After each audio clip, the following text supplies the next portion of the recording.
अस्सलाम वालेकुम। सभिनी सिंध वासियुनि खे, दोस्तनि खे, सिंध में रहंदड़ सिंध जे आशिक़नि तोड़े परॾे में रहंदड़ सिंध जे आशिक़नि खे ईद मुबारकूं हुजनि। डोमिसाइल वारे इशूज़ ते ॻाल्हाइण खां अॻु जेको गढ़ी खेरो में दोस्त असांजो सहाफ़ी ज़ुल्फ़कार मुंदराणी जेको कोशिश ऐं केटीएन जो रिपोर्टर आहे उनखे शहीद कयो आहे, उन ते असां भरपूर मज़मत था कयूं ऐं गॾोगॾु शहीद जी मग़फ़िरत जी दुआ था कयूं। दोस्तो, ही डोमिसाइल जेके जाली आहिनि या जेके PRCs आहिनि या जेको सिंधी नौजवाननि जे हक़नि ते धाड़ो आहे, उन्हनि जी नौकरियूं खसे ॿियनि खे ॾिनियूं वञनि पियूं, हिकिड़ी वॾी माफ़िया आहे जेका न सिर्फ़ु कल्ह 3 ॾींहं खां या महीने खां इहो कमु करे पई, पर सालनि ऐं वरियनि खां जेको आहे इहो मकरू धंधो सिंध अंदरि हलंदड़ आहे। हाणे सुवालु इहो आहे त हिन वक़्तु छो इन ते आवाज़ु उथारियो वञे पियो या हिन वक़्तु सिंध छो सुजाॻ थी आहे, त इहो शऊर आहे जॾहिं तव्हां ते ज़ुल्म बरबरियत ऐं हक़नि ते धाड़े वारी रविश इंतिहाई उरूज ते पहुचे थी त पोइ तव्हां अलमे बग़ावत बुलंद कयो था ऐं जेको हिन वक़्तु सिंध जे शऊर कयो आहे अमली तौर ते ऐं जंहिंजो पहिरियों मोर्चो आहे सोशल मीडिया। त जीअं मूं इहा पोस्ट रखी आहे, छाकाणि त 2 ॾींहंनि खां इहे मामला सोशल मीडिया ते तमामु घणा वायरल थिया आहिनि ऐं सिंध जे नौजवाननि ईद जा 2 जेके ॾिहाड़ा ॾींहं गुज़रिया आहिनि उन में बजाए जो ख़ुशियूं मल्हाइनि, भला असां ॾिसूं पिया त तमामु घणो संजीदगी सां इन जाली डोमिसाइल ऐं PRCs जे मामले ते मातम मतल आहे सोशल मीडिया ते। त सभिनी खां पहिरियां उन्हनि दोस्तनि खे जस था ॾियूं जेके तमामु घणो संजीदगी सां न सिर्फ़ु इन मामले खे उथारे रहिया आहिनि पर स्टेटिक्स यानी अंग अखर बि गॾु करे रहिया आहिनि ऐं उहे माण्हू जेके तमामु घणा संजीदा आहिनि ऐं हिन मामले ते, छाकाणि त इन जो विक्टम मां तव्हां सभु असांजो आईंदो नसल, असांजो मौजूदा जनरेशन जेको लखनि जे तादाद में असां नौजवान बेरोज़गार आहिनि, उहे सभु इन जा मुतासिर आहिनि। हाणे इन ते ॿिया दोस्त ॻाल्हाइनि था, टेक्निकल जेके एक्सपर्टीज़ आहिनि उहे दोस्त शेयर कनि पिया ऐं मूंखे तमामु घणो दोस्तनि जेको आहे प्रेशर विधो, अप्रोच कयो त हिन मामले ते न सिर्फ़ु आवाज़ु उथारिजे पर इन ते हिकिड़ो असराइतो एहतजाज बि रिकॉर्ड कराइजे ऐं उन्हनि इन कुदे ऐं मकरू धंधे में मुलविस, भले उहे हुकुमरान हुजनि, चूंडियल नुमाइंदा हुजनि, ब्यूरोक्रेट्स हुजनि, उन्हनि खे इहो ॿुधाइजे त सिंध गिदड़नि नाहे खाधी, असांजी धरती गैरतमंद ॿार ॼणणु बंदि नाहिनि कया ऐं उन्हनि जो घेरो तंग करण खां असांखे कंहिं नाहे रोकियो। इहो ई सबबु आहे त 2 जून 2020 अंगारे ॾिहाड़े सुबुह जो 11 वॻे असां सिंध सेक्रेटेरिएट में क़ाइमु चीफ सेक्रेटरी जे ऑफिस जे आॾो यानी मुख्य दरवाज़ो जेको सिंध सेक्रेटेरिएट वारो आहे, सिंध असेंबली चौरंगी जेका आहे जंहिंखे कबूतर चौरंगी बि असां चऊं पिया, PSO पंप वारे गेट ते 11 बजे 2 जून ते अंगारे ॾिहाड़े हज़ारनि जी तादाद में सिंध जा पुट, सिंध जा आशिक़ बग़ैर कंहिं सियासी फ़र्क़ जे, बग़ैर कंहिं नज़रिए जे, बग़ैर कंहिं एजेंडा जे हिकिड़ी एजेंडा ते गॾु थी ॾेखारींदासूं त सिंध में जाली डोमिसाइल ठाहींदड़नि ऐं उन डोमिसाइलनि वसीले नौकरियूं हासिल कंदड़ ऐं डोमिसाइल PRC जी आड़ में सिंधी पढ़ियल लिखियल एहलियत रखंदड़ नौजवाननि जे हक़नि ते धाड़ा हणंदड़नि ख़िलाफ़ उन ॾींहुं एक्शन जो ॾींहुं हूंदो ऐं फ़ैसिलो थियण ताईं असां उतां उहो धरणो न ख़तमु कंदासूं। हाणे सभई सोचींदा हूंदा त यार हीउ त पुराणो मामिलो आहे, हीउ कीअं सेटल डाउन थींदो मामिलो, हिन ते कार्रवाई कीअं मुमकिन आहे। त मां तव्हां सभिनी खे ॿुधायां त सिंध सरकार वटि, चीफ सेक्रेटरी वटि, सूबे जे चीफ एग्ज़ेक्टिव CM सिंध वटि 24 कलाक इहो अख़्तियारात, उहो कंहिं बि महिल हिकिड़ी सही सां उहे समूरा डोमिसाइल PRCs रद्द करे सघे थो। इहो अख़्तियार आहे ॿिन्ही वटि, चीफ सेक्रेटरी सिंध वटि बि, सिंध जे वॾे वज़ीर मुराद अली शाह वटि बि। त असांजो मुतालबो उन ॾींहुं इहो हूंदो। उनखां अॻु जेके बि दोस्त इन ते शाहिदियूं कठियूं कनि पिया, जिन मकरू चेहरनि खे बेनकाब कनि पिया, उन्हनि खे जस हुजे ऐं उन ॾींहुं असां कॉम्प्रीहेंसिव जेका डिमांड शीट हूंदी मुतालबनि जी लिस्ट, उन में हिकिड़ो ई मुतालबो हूंदो ऐं उहे अंग अखर हूंदा ऐं असां उहे चीफ सेक्रेटरी वटि पहुचाईंदासूं ऐं असां उन जे एक्शन जो इंतज़ारु कंदासूं उन सिंध सेक्रेटरी जे मुख्य दरवाज़े ते वेही।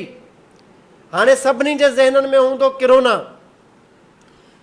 त किरोना जे इन वबा जे दौरान असां ॾिठोसीं त असांजा शिया भाइर जलूस कढी आया, हज़ारनि जी तादाद में उन्हनि SOP खे फॉलो करे मिसाल क़ाइमु कयो त असां पंहिंजो जेको मज़हबी अक़ीदो आहे उन जो इज़हार उन्हनि कयो।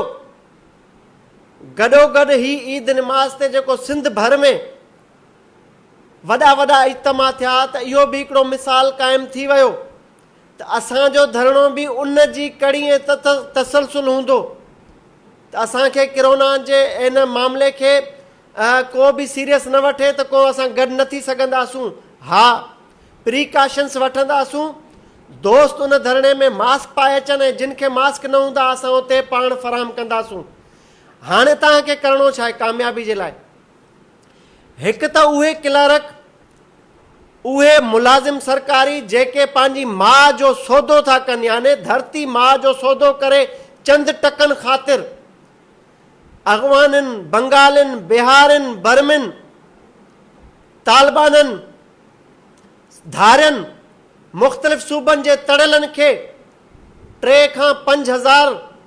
रिश्वत जे एवज़ उहे जाली डोमिसाइल ठाहे सिंधियुनि नौजवाननि जे हक़नि ते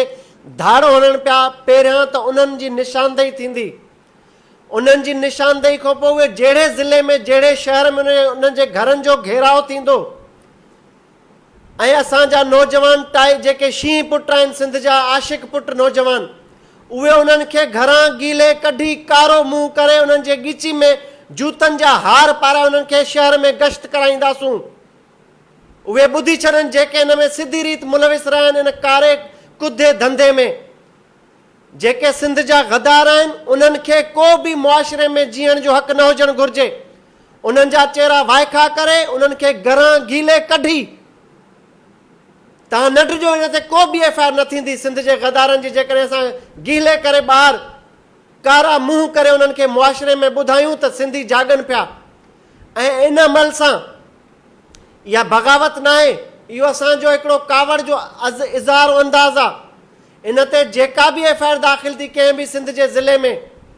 त उन जी गारंटी मुंहिंजी आहे जेल ताईं, ज़मानतुनि ताईं, वकील, हर जेका सहूलियत आहे उन्हनि नौजवाननि जी मां ज़िमो थो खणां त उन्हनि जो वार बि विंगो न थींदो। पर इहे जेके बद किरदार चंद चेहरा आहिनि